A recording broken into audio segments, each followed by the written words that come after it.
High বন্ধুরা, আজকে আমাদের ছুটির দিন। এর লিগা ছাদে বইছি খাওয়া দাওয়ার পর দুপুরবেলা।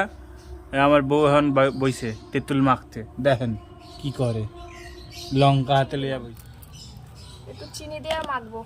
ও জিভে জল আন লাগছে। এর মধ্যে আমি লঙ্কা দিয়েছি, এর মধ্যে আমি দিয়েছি ধনে পাতা, না ধনে পাতা দিইনি, এর মধ্যে পুদিনা পাতা দিয়েছি, চিনি দিয়েছি, আর দিয়েছি এর মধ্যে তেঁতুল আর বিট নুন।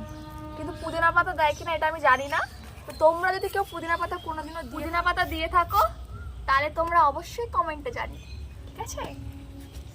দেখো এটা আমার রেডি হয়ে গেছে, অল্প করে বানিয়েছি, অবেলা হয়ে গেছে, এখন বেশি খাবো না। নিয়ে আসো না। একটা ভিডিওটা হচ্ছে জানো, মানে বোঝা যাচ্ছে না কেন বলো তো। দাঁড়াও, দাও আমি দেখাই।